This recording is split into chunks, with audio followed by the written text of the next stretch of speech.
नमस्कार। मेरा नाम भाऊ तोरसेकर। आप देख रहे हैं प्रतिवाद। दोस्तों, बिहार के चुनाव के पहले दौर का जो वोटिंग है उसके पर्चे भरना शुरू हो गए और ये 17 तारीख तक चलेगा। दूसरे दौर का बाद में शुरू होने वाला है, लेकिन एक्चुअल वोटिंग जो है वो 6 और 11 नवंबर को होगा और 14 नवंबर को मतगणना हो जाएगी। तो अभी बातें करने का समय बचा नहीं है। जिसको भी इस चुनाव में उतरना है, लड़ना है, सत्ता पाना है या सत्ता गंवाना है, जो जो कोई है, फिर वो एमएलए बनना चाहने वाला होगा, मंत्री बनना चाहेगा या मुख्यमंत्री बनना चाहेगा, जो भी पार्टी हो या गठबंधन हो, सबके लिए अब एक समान टाइम है। जो करना है अभी करो। फालतू का टाइम खराब करना अभी पॉसिबल नहीं है। और ऐसे में जो अलग अलग खबरें आ रही है, अलग अलग पार्टियों ने अलग अलग गठबंधन बनाए हैं। कांग्रेस और आरजेडी का एक गठबंधन है, महागठबंधन है, फिर एनडीए है, बीजेपी, नीतीश, चिराग वगैरह उनका है। तीसरी पार्टी है, वो है जनसुराज पार्टी। आज तक रणनीति बनाकर पेश करने वाले और अलग अलग पार्टियों को चुनाव जितवाने में मदद करने वाले, जो रणनीतिकार नाम से फेमस हो गए, वो प्रशांत किशोर भी कमर कस के इस चुनाव में उतरे हैं। अर्थात उन्होंने 2-3 साल पहले से शुरुआत की थी। वो कुछ समय के लिए राजनीति में थे। 2015 में नीतीश कुमार को उन्होंने बिहार का चुनाव जितवाने में मदद की थी और उसके बाद वो जदयू में, जेडीयू में शामिल हो गए थे। उसके लिए एक अलग पोस्ट बनाई गई, वाइस प्रेसिडेंट। वो जेडीयू के वाइस प्रेसिडेंट बने थे, लेकिन बहुत जल्दी उनको समझ में आया कि बाहर से कॉन्ट्रैक्टर बनकर किसी पार्टी के लिए काम करना अलग होता है और पार्टी में चले जाओ, पार्टी के साथ एक सदस्य बन जाओ या पार्टी का कोई नेता बन जाओ, तो उनको जो बर्ताव मिलता है वो अलग होता है। और इसलिए बहुत जल्दी उनका भ्रम निराश हो गया और वो जेडीयू से अलग हो गए। फिर उन्होंने तय किया कि मैं अब खुद की पार्टी बनाऊंगा और पिछले 3 साल से जनसुराज पार्टी बनाने के लिए उन्होंने प्रयास शुरू किया है। और छोटी बात नहीं है, राहुल गांधी यात्रा यात्रा यात्रा बोलते रहते हैं, लेकिन प्रशांत किशोर ने कम से कम 20-30% बिहार के गांव में जाकर अपनी हाजिरी लगाई है। लोग उनको जानते हैं। फिर भी एक बात है कि चुनाव जीतने के लिए एक पार्टी का संगठन होना जरूरी होता है या तो बड़ा पॉपुलर नेता होना जरूरी होता है। मोदी जी जब प्रधानमंत्री के चुनाव में उतर गए थे, तब वो बिहार में नहीं गए थे, हर गांव में नहीं गए थे, लेकिन पूरे देश में मोदी जी की इतनी पॉपुलैरिटी थी कि उनको हर राज्य के हर जिले में, हर तहसील में या हर गांव में जाने की जरूरत नहीं थी। उनकी बातें करने वाले लोग वहां अपने आप पैदा हो गए थे। उनके पार्टी के कार्यकर्ता वहां थे। जनसुराज पार्टी या प्रशांत किशोर की बात अलग है। उन्होंने नए सिरे से शुरुआत की है। उनका अखबारों में, मीडिया में लोगों ने बहुत नाम सुना है, लेकिन उसको पॉपुलैरिटी नहीं कहते।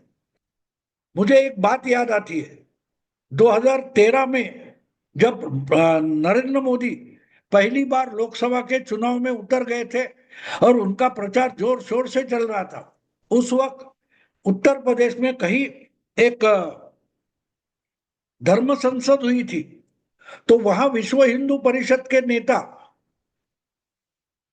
अशोक सिंघल, उनका एक इंटरव्यू इंडिया टुडे के लिए राहुल कंवल ने किया था। तो राहुल कंवल ने एक बात कही थी, क्या एक सवाल पूछा था, क्या मोदी जी अटल बिहारी वाजपेयी बन सकते हैं? क्योंकि मोदी जी के आने से पहले तक बीजेपी के लिए देश भर का एक सबसे बड़ा पॉपुलर चेहरा अटल बिहारी वाजपेयी थे। किसी भी पार्टी का कोई भी नेता हो, अटल जी के सामने नतमस्तक हो जाता था, उनकी महानता स्वीकारता था। तो इसलिए जिस नरेंद्र मोदी को गुजरात के दंगों का आरोपी बनाकर दुनिया के सामने पेश किया गया था और बदनाम किया गया था, वो अगर वाजपेयी की जगह बीजेपी में लेता है तो क्या वाजपेयी बन सकता है, ये सवाल पूछा जाता है। अगर सोनिया गांधी राजनीति में आ गई तो क्या वो अगली इंदिरा गांधी बन सकती है? इंदिरा गांधी आ गई तो क्या वो नेहरू बन सकती है? ये सवाल पूछा जाता है। और इसलिए राहुल कंवर ने सही सवाल पूछा था अशोक सिंघल को, जो संघ के कार्यकर्ता थे, विश्व हिंदू परिषद के अध्यक्ष थे, राम जन्मभूमि का आंदोलन चलाते थे। तो इसलिए राहुल कंवर ने जो सवाल पूछा उसको बड़ा मार्मिक जवाब अशोक सिंघल ने दिया था। अशोक सिंघल ने कहा बिल्कुल नहीं, नरेंद्र मोदी अटल बिहारी वाजपेयी नहीं बन सकते।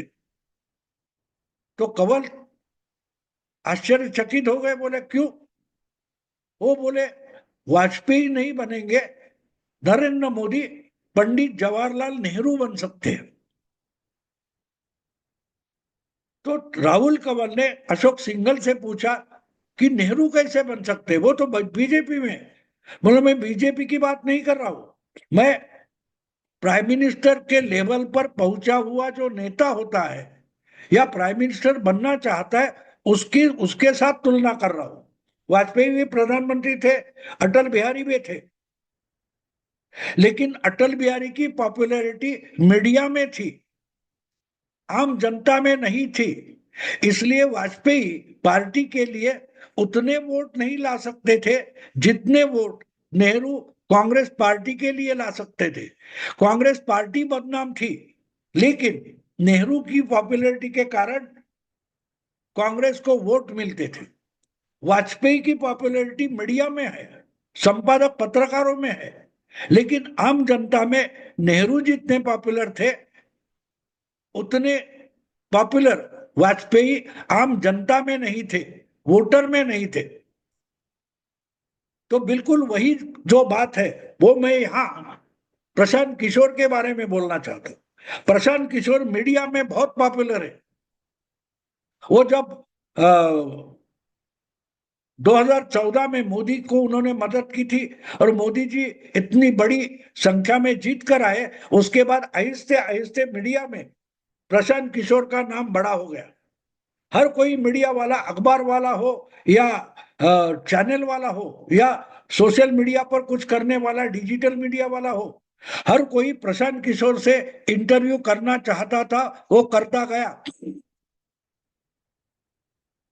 लेकिन मीडिया के जरिए जितने प्रशांत किशोर लोगों के पास पहुंचे, बस वहीं तक उनकी पॉपुलैरिटी सीमित थी।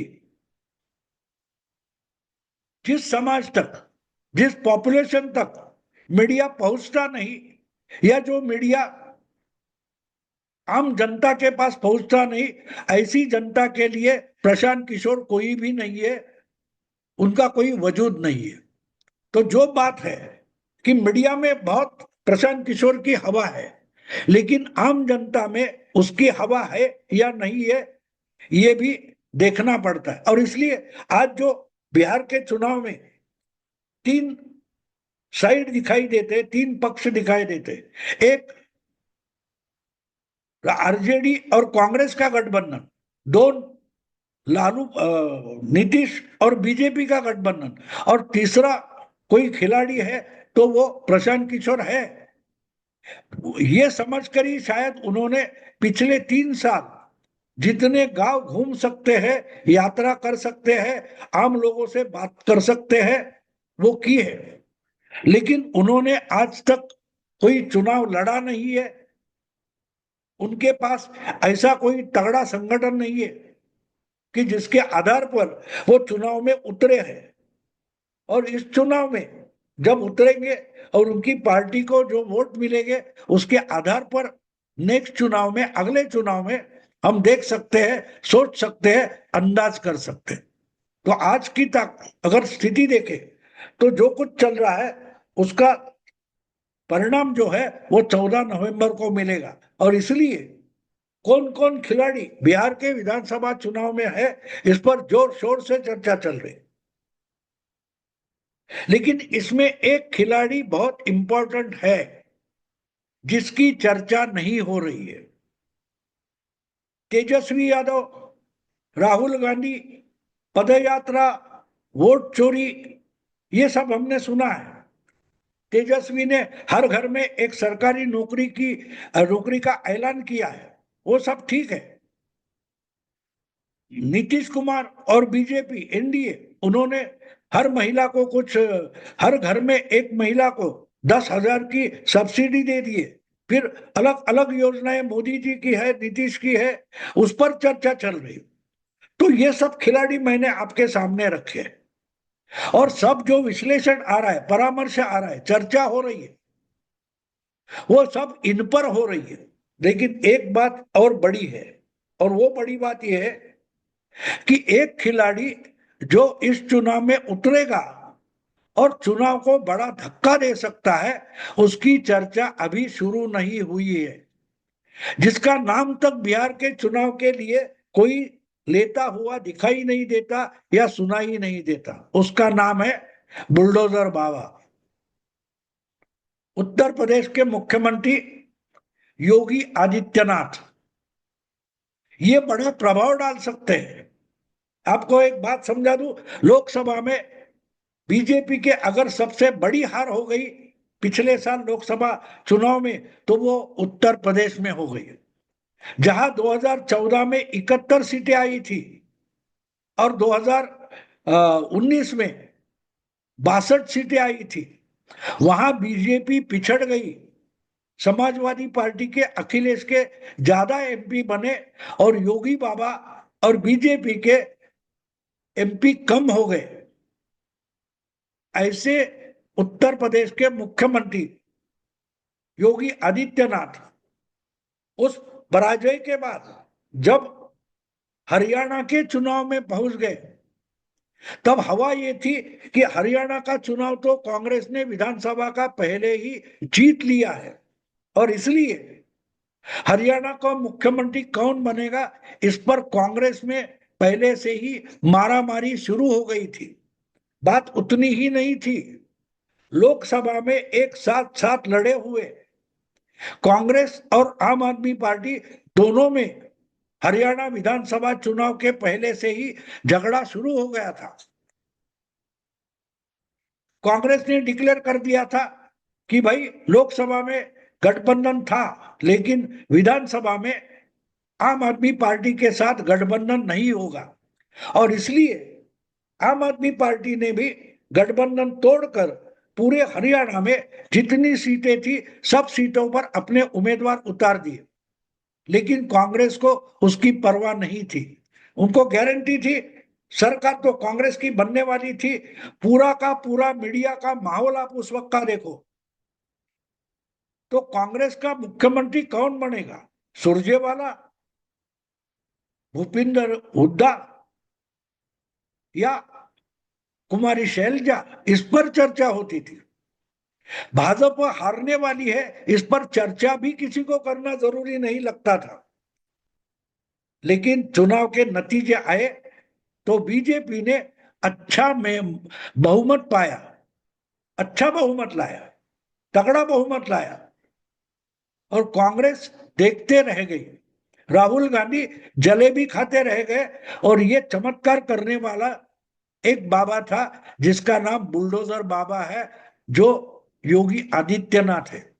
योगी आदित्यनाथ की एक स्लोगन बिहार का पूरा चुनाव पलट गई। बाबा योगी आदित्यनाथ ने बिहार चुनाव, हरियाणा चुनाव में जो प्रचार किया था, कुछ 3, 4, 10 जगह वो पहुंचे थे, लेकिन उन्होंने एक लाइन बोली और बिहार का, हरियाणा का चुनाव पूरा का पूरा पलट गया। बटोगे तो कटोगे, 3 शब्दों का इस्तेमाल